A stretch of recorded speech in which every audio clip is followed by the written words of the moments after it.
Move over, Johnny John Elway. There's a new helicopter king in town, Nick Ta'amu. We have had quite a few great XFL games this season, but I think Sunday we had the best of the year when the Seattle Dinuccis and the Washington Defenders got after it in the fourth quarter, culminating in a 1-point win for the Defenders. Today, I will deliver the best and worst plays, players, moments, and highlights from all of the games, and that Jordan Ta'amu may be playing himself back into the NFL. And I'm talking about when the Houston Texans shock everyone and try to draft him at number 2, even though that's not how that stuff works.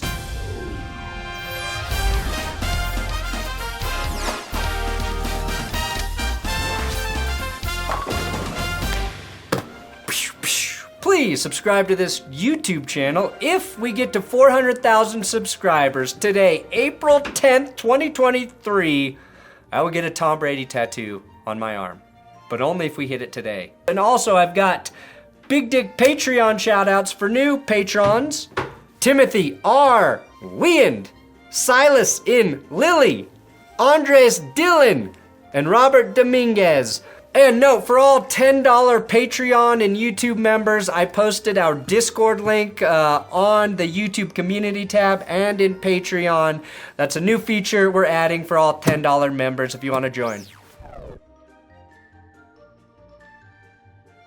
The Vipers fall to the Battlehawks. After a full 7 weeks of football, we finally got the first overtime game in the new XFL. But before we got to that, let's explain what happened in regulation, starting with my best quarterback dropping his shoulder like a running back. Vipers QB Jalen McClendon, who tossed 1 touchdown and did indeed finish as the team's leading rusher with 62 yards on the ground. The Vipers scored on their opening drive there. My saddest injury, Battlehawks QB AJ McCarron, who's been solid all season, but was really coming into his own the last 2 weeks. The fact that he was injured was a tragedy, but reserve QB Nick Ta'amu came in and fired a bomb to Hakeem Butler, his league lead tying 6th receiving touchdown on the season.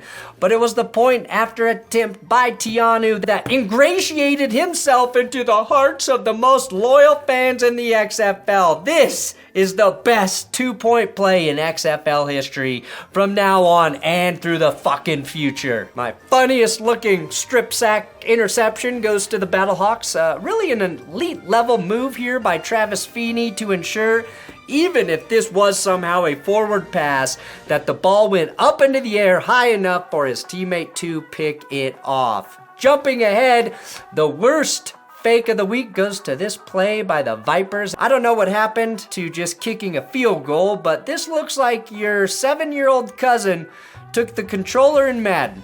Thankfully, someone showed us how to run a proper trick play. The best fake of the week goes to the Battlehawks, who called a pass play from punter Sterling Hoffricher to wide receiver Gary Jennings, who hit a top speed of 22.5 miles per hour before finally smashing the corner of the end zone for a touchdown, coming about 99 gigawatts short of traveling through time. Now, this was a huge ballsy call for St. Louis, down 9 points in the final 5 minutes of the game. They got the ball back. Backup QB Nick Ta'amu led the Hawks down the field into Donnie Hagman range, where he sent this game to overtime. Now quickly, I'll explain the overtime rules. It's like penalty kicks in soccer, except it's 2-point conversions. Each team gets 3 tries, and whoever converts the most wins the game. Pretty simple, but it's incredible that we had to wait until week 8 to see this glory for the first time. Now, Vegas converted their first 2-pointer, we thought, but after review, they marked it short of the goal line. Then Ta'amu hit Hakeem Butler for the score, giving the Hawks a 2-point advantage. It looked like Vegas converted again, but it was called back yet again for an offensive pass interference, meaning St. Louis needed 1 play to win the game. Brian Hill got the ball, called game, and that dome erupted as the Battlehawks won their 6th game of the season and cemented themselves in the 2 spot of the division. Another huge crowd of 30,000 plus for St. Louis. Another big win, especially since the Dragons lost to the Commanders. And the XFL may have its first controversy on hand when one very good team from the North doesn't make the playoffs. Renegades best the Guardians. Worst waste? The Guardians losing this game despite Quinton Dormady throwing for over 300 yards. I think in just 2 starts, Dormady became the first XFL QB this season with back-to-back 300-plus yard passing games. Had he been on any team not named the Guardians, I bet he would have won both of those games. Now, Dormady was also the leading rusher for the Guardians with just 17 yards and a touchdown, which I think speaks to the utter dysfunction of this unit. My best former Bronco goes to Devontae Bosby, the Boz, who scooped up a fumble and returned it 48 yards for a score. The 3rd defensive touchdown of the season for the Renegades. Cody Latimer, my runner-up for best former Denver Bronco, also had 70 receiving yards, but former Steeler Eli Rogers led the team with a $135. Latimer's 70 was enough to keep him atop the league in yards on the season. Best 2006 Chargers moment happened when Quinton Dormady was picked off by Willie Taylor, who subsequently had the ball wrestled away from him by Dedrick Thomas. It looked like the Guardians had a chance to get back in this one with a Dormady to Rogers touchdown, but Willie Taylor atoned for his earlier fumble with a strip sack that closed the door on Orlando. Now, the Renegades are still in the playoff picture with this win, but the Guardians are toast. The All-Texas Brawl, Roughnecks versus Brahmas. Now, Brandon Silvers returned to the starting lineup for the Houston Roughnecks after missing a couple games with an injury. Silvers, in his return, wasn't spectacular by any means, completing less than 50% of his passes, but he did toss a pair of tutties. The first of which was a well-placed slant to Deontay Burnett to break the ice in the first quarter. Like Aaron Rodgers into the darkness, though, the Roughnecks' rushing attack disappeared. Like I said, Silvers wasn't great, but Houston garnered just 25 rushing yards in this game. So what he did with his arm was heavily weighted. Now, San Antonio running back Jaquez Patrick may have had the best angry run of the week. On this screen pass that nearly scored for the Brahmas. Oh shit, sorry, I don't think I'm allowed to call it an angry run, so let's go with furious gallop. So close to a score, but the Brahmas were forced to settle for a field goal. Patrick averaged 6 yards per carry on 16 rushes in this game. If only he played for the Roughnecks, might the South have at least one complete team. Moving ahead to the third quarter, we had a best big man interception by Trayvon Mason, who returned Jack Cohn's pass to about the 5-yard line, setting up an easy Brandon Silvers touchdown pass to Garrett Owens. San Antonio was trailing by 9 points with just over 5 minutes in the fourth quarter when Silvers threw a very Dinucci-like pass that got picked off by Cameron Kelly, leading to a pass interference call, and finally a touchdown run by Jaquez Patrick. Now, the Brahmas were denied on a 3-point attempt that would have tied the game at 15, but remember, you're allowed to go for a 4th and 15 onside attempt. Houston committed a holding foul, shout out to James Bradbury, and that was an automatic first down and possession for San Antonio, who were able to work the ball into field goal range and set up John Parker Roma for the game-tying field goal at the end of the regulation, making this our second overtime game of the week. Holy shit! And that caveat to the 4th and 15 rule is insane. Obviously, this game got an excitement injection because of it, but in no world should a penalty result in an automatic first down.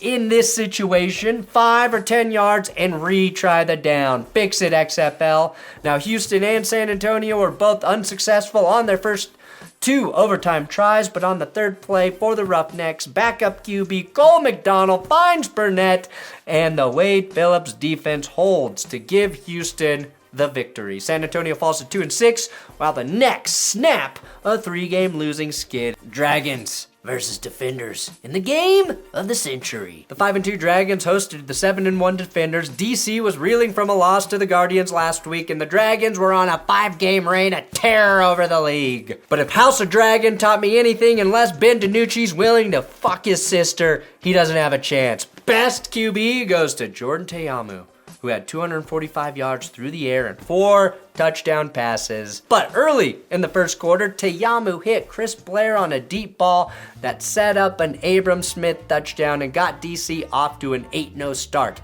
Chris Blair is my best emerging threat, who had 148 in this one and 139 last week. My best resurrection of a former Denver Bronco goes to Pro Bowl running back Phillip Lindsay, who signed a deal with the Dragons this week. And in the first quarter, old Phil Lindsay scored his first XFL TD on a short run that hit me with a wave of nostalgia.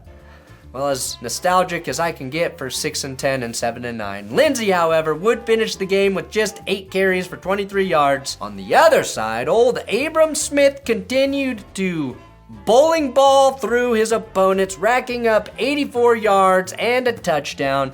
Another former NFL back, Ryquell Armstead, also scored his first XFL tutty on a nice angle route in the red zone. Armstead is a former Jag, where he played with Gardner Minshew until a really bad case of COVID essentially paused his career in the NFL. And it's good to see him back in the end zone. Halfway through the third quarter, though, Jordan Ta'amu found tight end Alex Ellis for a score, and it looked like the Defenders were about to run away with this thing. But not even 2 minutes later, you know who's coming. Ben Dinucci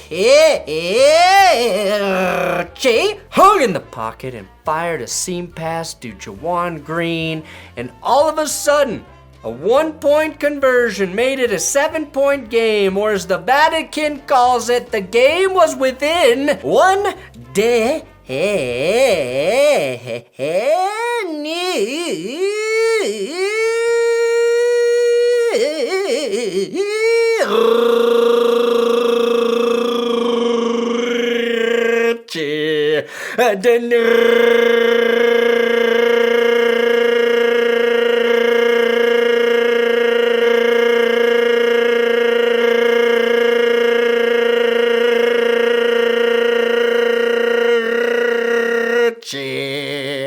Yeah, that's for every son of a bitch in the comments saying, the way that I say Dinucci is annoying. Now, just moments later, Ta'amu and Smith goofed up the read option and put the ball on the turf, giving it back to Seattle. But the Dragons were unable to cash in on the turnover when Dinucci's pass got tipped and picked off for a Joseph Wallace big man interception. Second of the week, even when it's not his fault. Dinucci can't escape the curse of the second half turnover. It's more automatic than Justin Tucker at this point. Now, after Seattle tacked on a field goal to draw within 4 points, Ta'amu scrambled right and threw his third tut of the game, this time to Brandon Smith.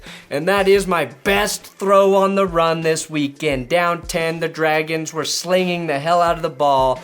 I mean, they do that regardless of the score, but they were slinging it. Dinucci and Green hooked up again, this time for 66 yards. A catch and run touchdown aided by my worst tackle attempt by DC. There was just over 4 minutes left in the game, though. The Dragons decided they wanted to go for 3, which means after a penalty, they had to score from the 25-yard line. And after buying time, Dinucci threw up a prayer that was batted around and finally careened into the hands of Blake Jackson for the worst luck in DC history. Yeah, I understand the ramifications of that statement. I stand by it. Dinucci, though, did cross 2,000 passing yards and did it in just 8 games. By comparison, Jordan Ta'amu did that same feat in 10 games in the USFL last season. Now, Seattle could have made a stop and gotten the ball back on 3rd and 8, but you know, Ta'amu still had that touchdown pass left to throw. He stepped up and found Chris Blair, who broke one of the new worst tackle attempts of the week and sprinted 70 yards. Doing the Brandon Stokely kill time before finally getting into the end zone. But there still was time for the Dragons to tie it up and send this one into OT. With just over 30 seconds left in the fourth, Dinucci then hits Pearson over the middle for a touchdown to draw within a point. Holy shit, this game is off the rails. It all comes down to one play. The Dragons go for two, but Dinucci fakes and gets pulled down, barely able to get a throw off, putting an end to the Dragons' comeback bid. Technically, though, Seattle did get one more chance on a 4th and 15 onside play, but after a long scramble, Dinucci was unable to connect and extend the game. The defenders clinched a spot in the postseason as Reggie Barlow's team improved to 7-1. And that's it, your Week 8 XFL Best and Worst plays and stuff. Please subscribe here on YouTube. If you don't, the IRS gonna audit you. Oh, you're gonna get audited.